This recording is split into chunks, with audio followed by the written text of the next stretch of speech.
Well, as you know, President Trump has directed U.S. Central Command to restart the free flow of commerce through the Strait of Hormuz under the umbrella of Project Freedom. To be clear, this operation is separate and distinct from Operation Epic Fury.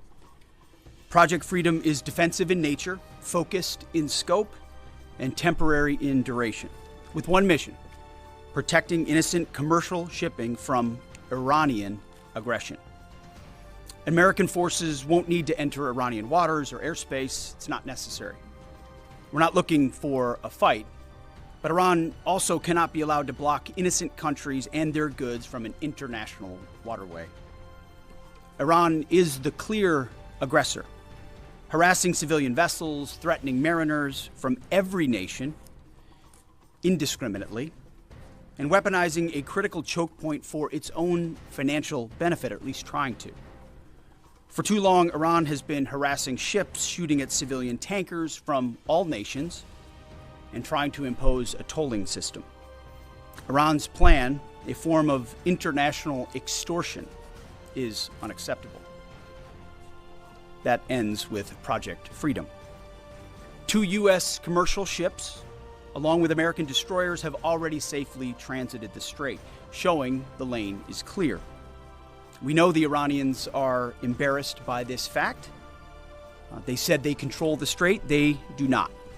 So American ships led the way, commercial and military, shouldering the initial risk from the front, as Americans always do. And right now, hundreds more ships from nations around the world are lining up to transit.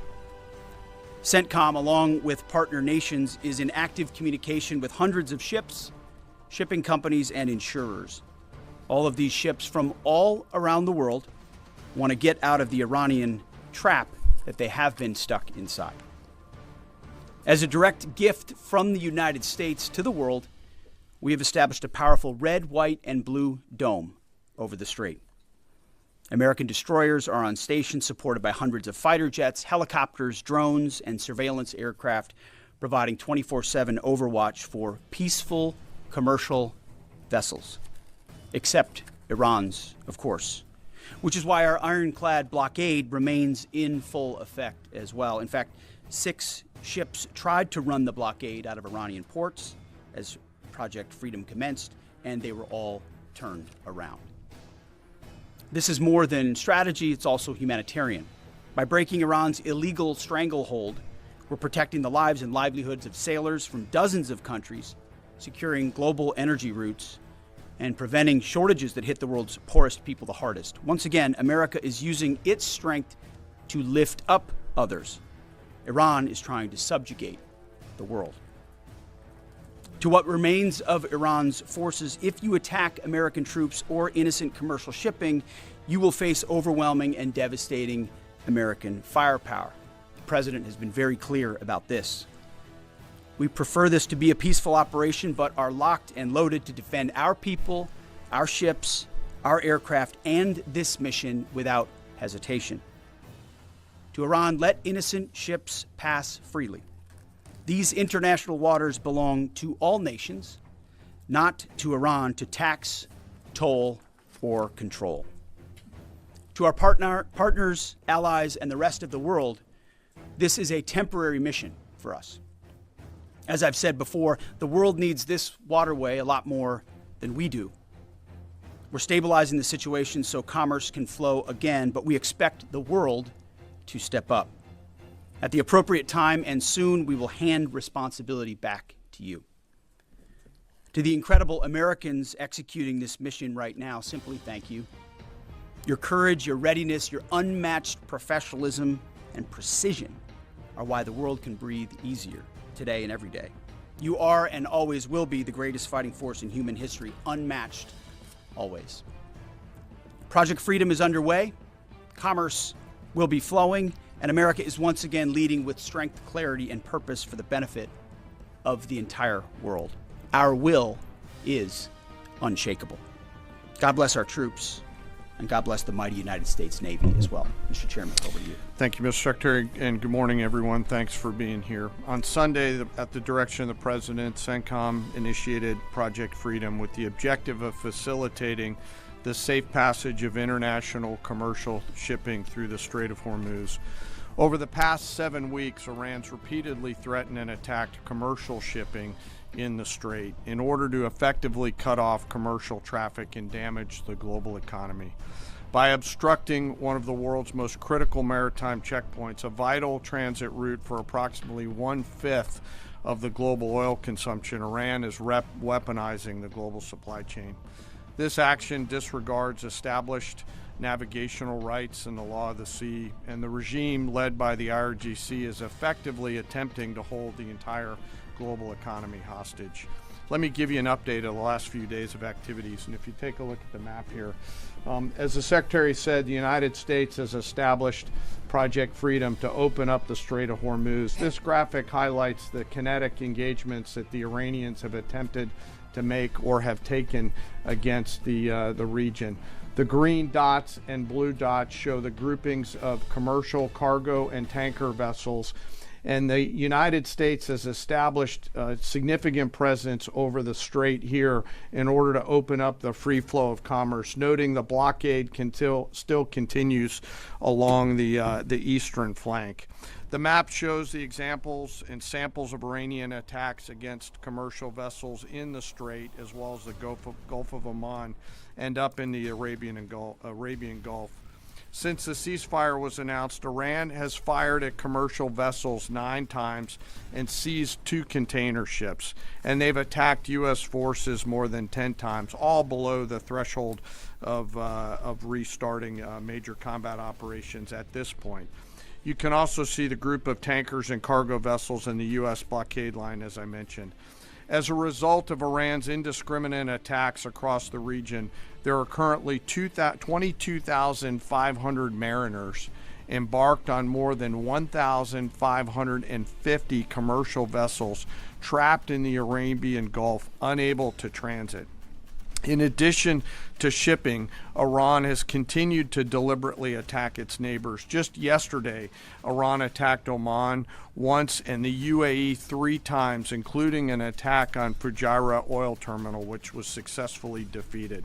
They also launched cruise missiles, drones, small boats at U.S. forces defending commercial shipping in the straits, and United States Navy MH-60 helicopters and Army AH-64 Apache helicopters successfully defeated those threats. Thus far, today is quieter. Let me describe this defensive operation just a few clicks down for you.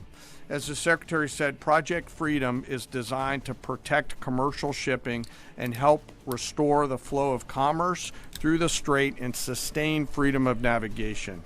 CENTCOM has established an enhanced security area on the southern side of the strait that is now protected by U.S. land, naval, and air assets to help defeat further Iranian aggression against commercial shipping.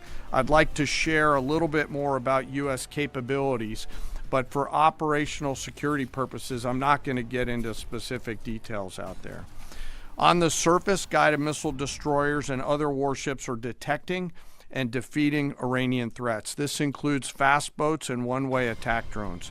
In the air, more than 100 fighters, attack aircraft, and other manned and unmanned aircraft, synchronized by the 82nd Airborne Division, are in the air 24 hours a day, providing defensive overwatch for the enhanced security area and its approaches that I discussed.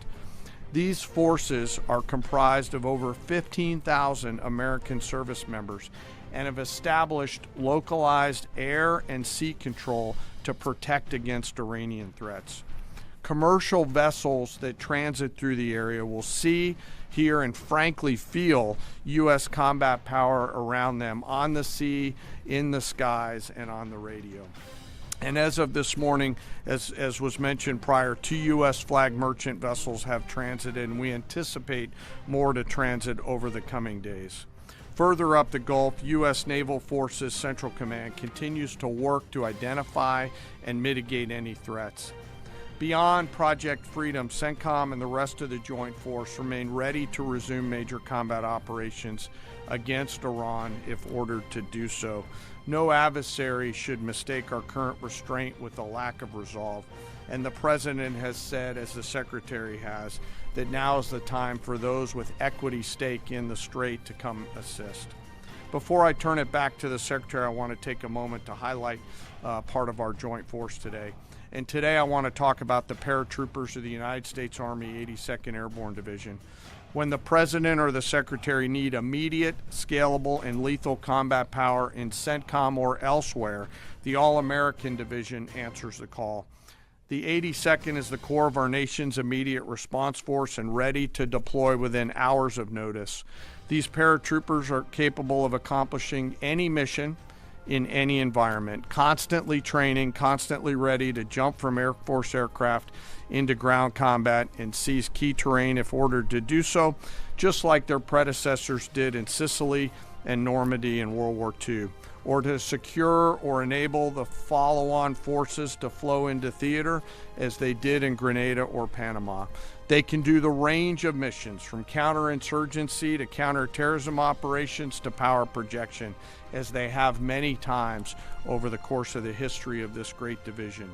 They can do all these things because they're incredibly well trained, well equipped, and well led, but also because of the indomitable spirit of the All-American paratrooper. Every single one of them volunteered for this role, volunteered to go to airborne training, and volunteered to serve.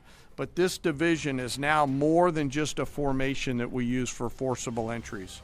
For example, just today, they are out there coordinating, integrating, and synchronizing land, air, space, sea, and cyber forces using joint all-domain command and control. They use next-generation tactical networks that are AI-enabled to augment intelligence and operations, and they seamlessly synchronize all of these effects and are doing so in support of Project Freedom as we speak. The relentless focus on technical innovation allows the commanders out there in the field to see, sense, and understand the opportunities that are in front of them, along with the associated risks, and make smart decisions out on the objective. With incredible courage, tenacity, and grit, they are going all the way every day, and whenever the nation calls on them, they are there to answer the call. We are grateful for their service and their leadership. Lastly, before I close, as I often do, I want to remember some of our fallen. Today we remember Sergeant William Rivers, Specialist Brianna Moffett, and Specialist Kennedy Sanders of the 718th Engineering Company, U.S. Army Reserves, out of Fort Benning, Georgia. They were tragically killed on January 28, 2024, when attacked by an Iranian-backed proxy force at Tower 22 in Jordan. We continue to carry on their memories. We remember their names. We remember their families. And the Secretary and I are deeply grateful for all of our deployed forces who are out there doing our nation's work.